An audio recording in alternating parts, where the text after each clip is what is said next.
I felt like, well, if I'm going to be doing something new and well, if I'm not going to be doing here or talking to these people, can you at least give me one person that I can talk to? It was me and my husband.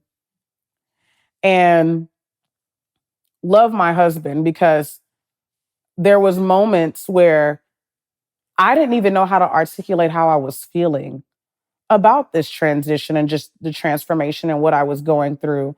I didn't even know how to it into words. And he never made me feel guilty about that. He would just sit and support the best way that he could. And I could only imagine how difficult it was for him to watch me, cry, get upset, and, you know, be in these fetal positions because I was genuinely scared for my career. And then, somebody telling me like, look, what if I told you I don't want you to work?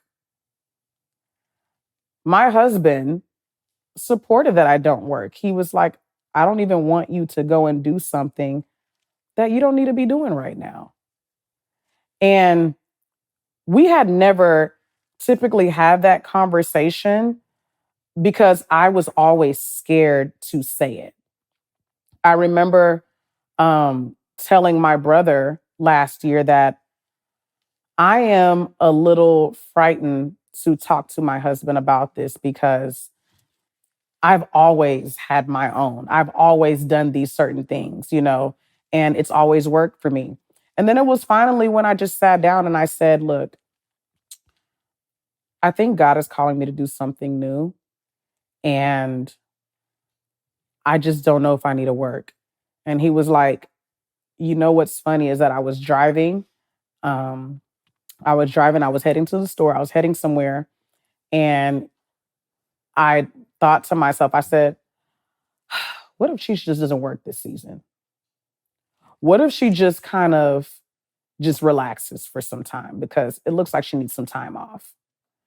Because he noticed, he said that even when my last year of catering, I didn't look like I wanted to even be there.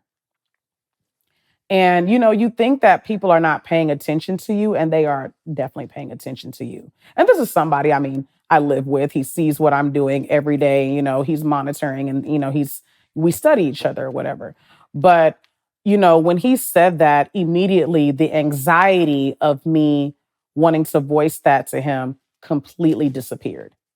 It just went away, and, let's keep it a buck. In this generation, the topic of 50-50 is so prominent. It's so, it's been dragged. That conversation, it's very cringe now. It's just a disgusting conversation, if you ask me. That is so prominent right now that it almost puts a fear to even discuss it with people that you care about and love. You're almost scared to share, like, hey, look, this season has changed. Do I discuss this with that person? Because I have the fear of that person may discourage me to go and pursue the things that God has called me to do. And so the fact that my husband was like, absolutely not. You don't need to work right now. Go and invest in your dreams. That was all I needed.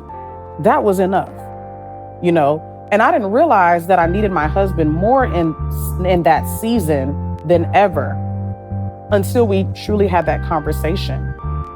So very, very grateful for him.